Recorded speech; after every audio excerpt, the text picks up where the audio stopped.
Good evening all. आज एक ही person add हुआ है। कोई बात नहीं, अपन तो क्लास करेंगे कंटिन्यू। तो आज अपन ज़्यादा पढ़ेंगे नहीं, क्योंकि आज मैं कुछ काम में बिजी था तो इसलिए लेट हो गया थोड़ा। तो थोड़ा कम ही पढ़ेंगे आज। आज अपन सबसे पहले पढ़ेंगे जो उपरस कंप्लीट हो गए, तो उसकी ट्रिक्स की बात करेंगे, उनका एक्सप्लेनेशन देखेंगे सबसे पहले। फिर दोबारा ज्वाइन होके साधारण रस को जो है स्टार्ट कर देंगे। आज कंपिल तक पढ़ लेंगे बस। आज इतना ही पढ़ेंगे, ठीक है। तो पुरानी ट्रिक्स वगैरह तो आपको याद है ही। पुराना पूछूं थोड़ा बहुत या फिर सीधे स्टार्ट करूं?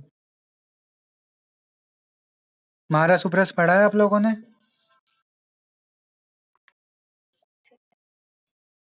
अच्छे से नहीं याद? एक बार पता करना है कितना याद है, पूछूं?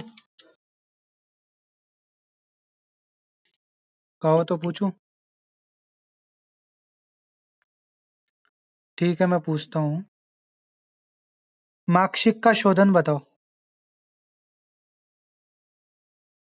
स्वर्ण मार्कशीट का शोधन बताओ, किसी को भी याद हो।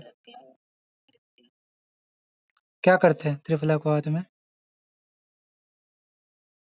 प्रोसीजर और किस द्रव्य में करते हैं वो प्रोसीजर, ये दो चीजें तो याद होनी ही चाहिए। कैसे किया प्रोसीजर वो याद हो नहीं हो कोई बात नहीं, लेकिन ये दो चीजें याद होनी चाहिए। जैसे त्रिफला कवात में क्या किया? निर्वापन किया 7 बार। ठीक है, निर्वा मतलब बुझाना, मतलब उसको तप्त करके स्वर्णमाक्षिक को और त्रिफला कवात में बुझाया। तो इस प्रकार से उसका शोधन हो गया। कितनी बार बुझाया? 7 बार। ठीक है। अच्छा, सस्यक का शोधन बताओ।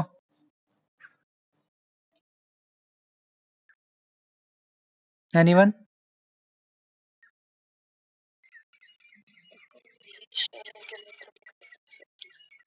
क्या करते हैं मूत्र में? स्वेदन।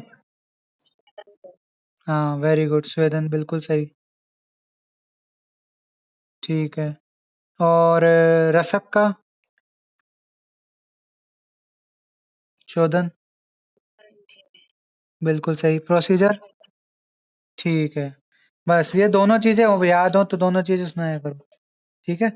अच्छा, अब ये मेरे को बताओ कि जो महारस है उनके सत्योपातन का एक कॉमन सी चीज चलती है, वो क्या चलती है?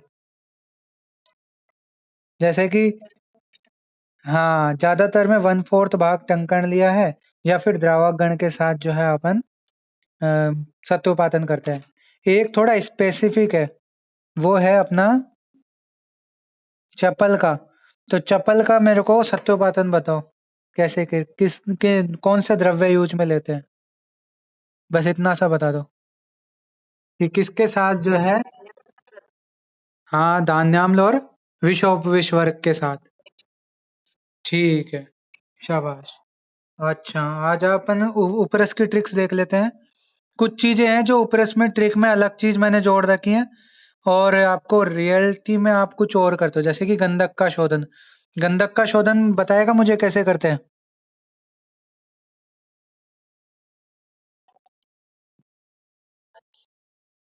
गंधक का शोधन अपन मैंने, हाँ हाँ, आगे बोलो।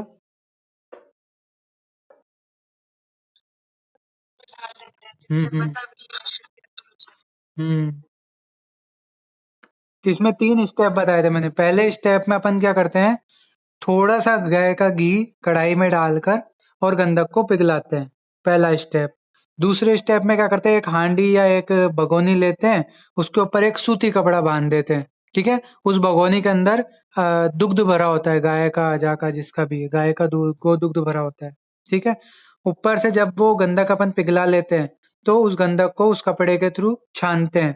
ठीक है। जैसे ही वो छन जाता है, नीचे जाके ठंडे दूध में जाने के कारण वो क्या है, नीचे जाके बैठ जाता है पेंदे पे। फिर उसको दूध अलग कर देते हैं, बचा हुआ कुचा गंधक जो है अपन प्राप्त कर लेते हैं। फिर उस गंधक में दूध का कुछ स्नेहांश रह सकता है।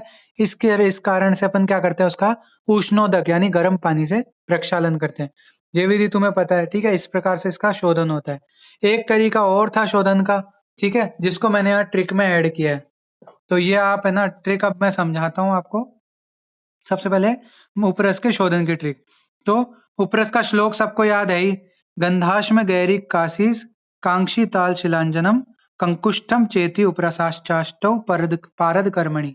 मतलब गंधक, गैरिक, कासीस, स्फटिका, कांक्षी का पर्याय, कांक्षी स्फटिका का पर्याय, ताल मतलब हड़ताल, मनयशिला, अंजन और कंकुष्ट।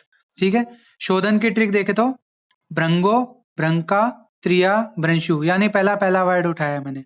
ठीक है, भृंगो में पहला भृंग मतलब भृंगराज स्वरस का में जो है 7 बार स्वेदन करना है, किसका, गंधक का। इस प्रकार से गंधक शुद्ध हो जाता है। ये गंधक के शोधन की विधि है। ठीक है, आपको वैसे तो अगर वो याद है, जहां तक है वही याद करनी है, आपको वही लिख के आनी है एग्जाम में। फिर भी याद नहीं आए और ट्रिक से आपको याद हो सके तो ये वाला भी कोई दिक्कत नहीं है, ये वाला शोधन की प्रोसीजर भी लिखे आओगे तो नंबर उतने ही मिलेंगे। ठीक है, आपने गलत नहीं लिखा है। ये अलग आचार्य के अकॉर्डिंग है, वो रसरत्न समुच्चय के अकॉर्डिंग है, ऐसे चलता है। ठीक है, फिर आता है दूसरा, गैरिक का शोधन। गैरिक का शोधन दो तरह से कर सकते हैं, या तो गोग्रत से कर रहे हो तो गोग्रत में भर्जन द्वारा, मतलब प्रोसीजर क्या है यहाँ पे, भर्जन, और किस में भर्जन करना है, गोग्रत में। या फिर प्रोसीजर अगर भावना करते हो तो भावना किसकी देते हैं, गोदुग्ध की। ठीक है, मतलब गोग्रत या गोदुग्ध से शोधन करते हैं, किसका, गैरिक का, भर्जन या भावना प्रोसीजर से। फिर तीसरा है कासीस। कासीस के शोधन की विधि क्या है, रसरत्न समुच्चय वाली याद की है मैंने। तो उसमें क्या है कि भृंगराज स्वरस में भिगोना। ठीक है, अगर आपने सिर्फ भिगो के रखा उसको 1 दिन 2 दिन 3 दिन तक, जब तक इसमें रखते हैं, तो वो हो गया रसरत्न समुच्चय के अनुसार शोधन विधि।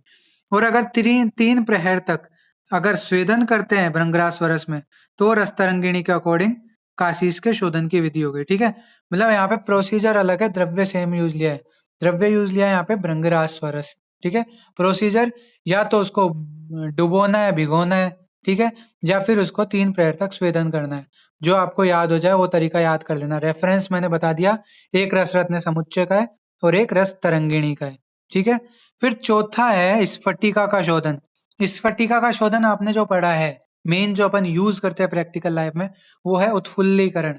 क्यों, क्योंकि स्फटिका का केमिकल फॉर्मूला बताओ मुझे।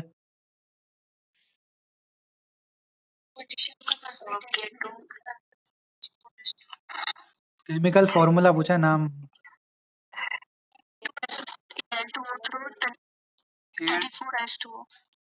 Al2 आगे क्या था, Al2 के आगे,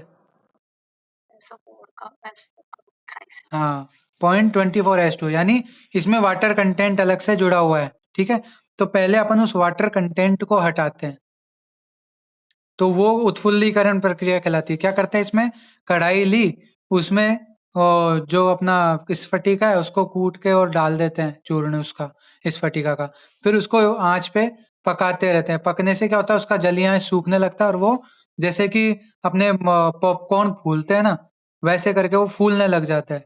ठीक है, इस प्रक्रिया को उत्फुल्लीकरण कहते हैं। तो मेन तो आपको वही लिखनी है, याद हो जाए तो। फिर भी किसी को ट्रिक में ही याद करनी है, ट्रिक के थ्रू ही याद करनी है, तो काश से आप क्या याद रख सकते हो,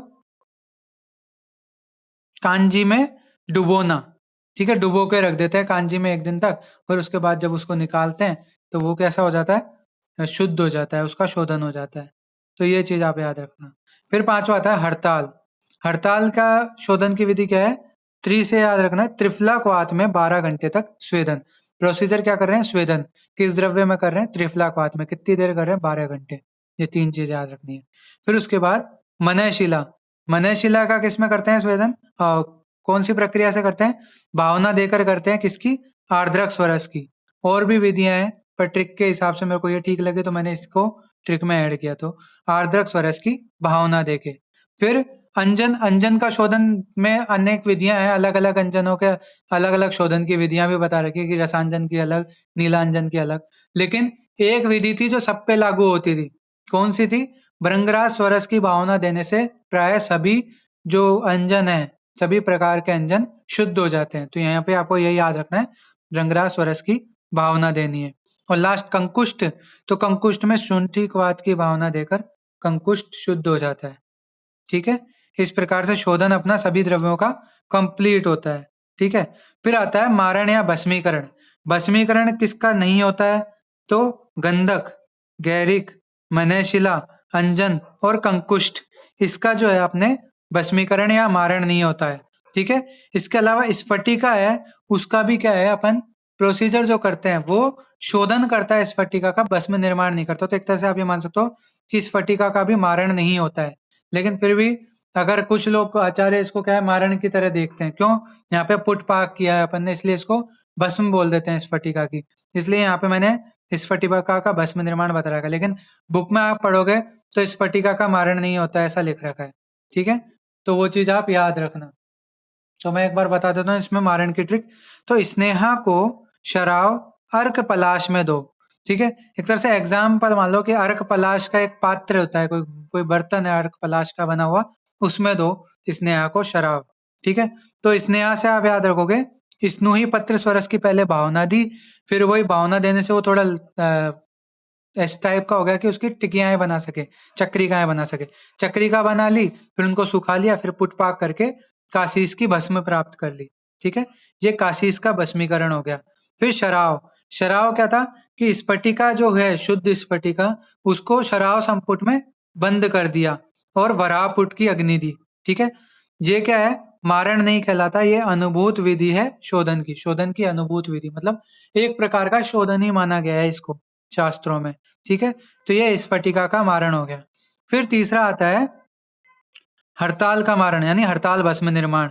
तो 5 तोला शुद्ध हड़ताल लेते हैं, उसमें अर्क दुग्ध की 10 भावना देकर चक्रिका बनाते हैं। ठीक है, फिर क्या है, एक पलाश एक पात्र शराब लिया या फिर जो भी पात्र लिया, उसमें पलाश भस्म भर ली, फिर उसके बाद ये चक्रिकाएं उसके ऊपर रख दी, फिर ऊपर से वापस पलाश भस्म भर दी।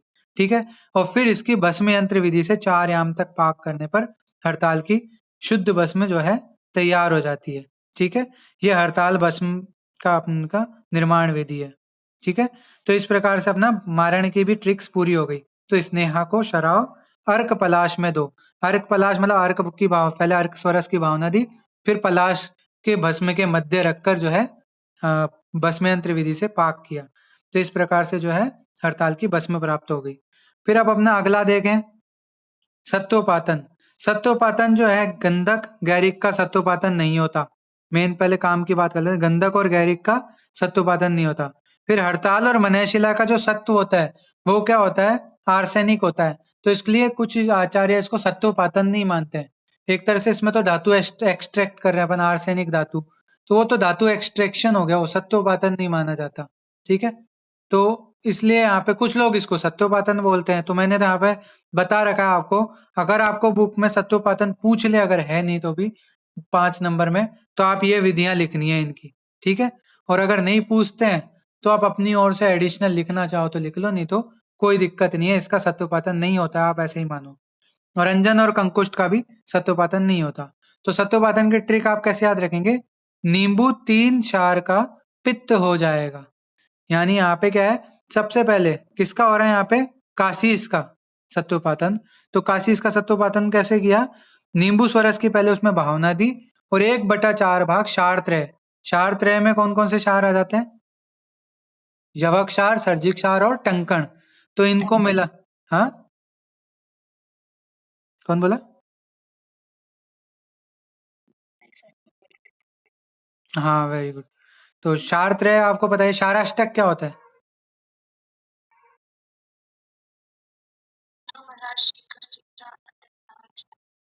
आगे सर्जिक यावशुकश्च क्षाराष्टकम उदाहृतः। ठीक है, वेरी गुड। तो यहाँ पे क्षार त्रय मिला दिया, फिर चक्री का निर्माण करके सुखा के और मूषा में दमन करके सत्व प्राप्त कर लिया। ये किसका है, काशीस का सत्वपातन। फिर चौथे नंबर का क्या है, स्फटिका। तो स्फटिका का सत्व कैसे निकालते हैं, गाय के पित्त की, गोपित्त जो होता है ना, गोरोचन, तो गोपित्त की 100 भावनाएं देने पर और फिर उसके बाद मूषा में दमन करके जो है फिटकरी का सत्व निकालते हैं अपन।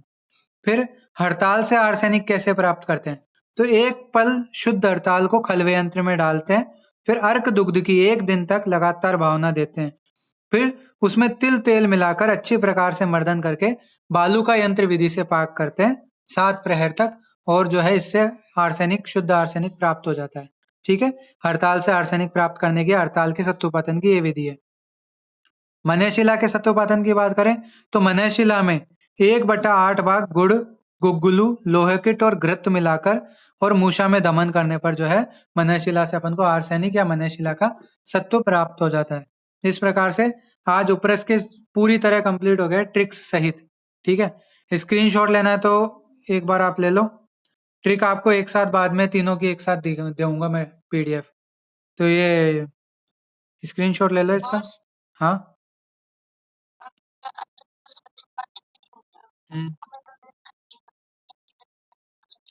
मैं क्या कर रहा हूँ, वो अपन अंजन में जैसे हर तरह के अंजन होते हैं, एक से अंजन से लेड निकलता है। ठीक है, खनिज ही तो है अंजन, तो खनिजों से धातु निकाल दो, वही उनका सत्व होता है। ठीक है, तो उसको आप सत्वपातन, कई आचार्य सत्वपातन नाम देते हैं उसको और कई आचार्य नहीं देते हैं। ठीक है, तो वो डिपेंड करता है, अलग अलग संहिताओं में अलग अलग बात होती है, किताबें उनका कंपाइलेशन है। ठीक है, तो आप लिख सकते हो, वैसे अंजन और कंकुष्ट का सत्वपातन नहीं होता है। ठीक है, अपन रस रत्न समुच्चय को मेन टेक्स्ट मान के चलते हैं, फिर उसके बाद रस तरंगिणी, और फिर उसके बाद एक आध ग्रंथ और है जिनको अपन मेनली रस शास्त्री के रेफरेंस मानते हैं। ठीक है, अभी एक बार मैं क्लास एंड करता हूँ, फिर उसके बाद वापस ज्वाइन होंगे। आज केवल कंपिलक पढ़ाऊंगा और फिर अपन कल साधारण दस कंप्लीट कर लेंगे। ठीक है, अभी एंड करता हूँ मैं क्लास।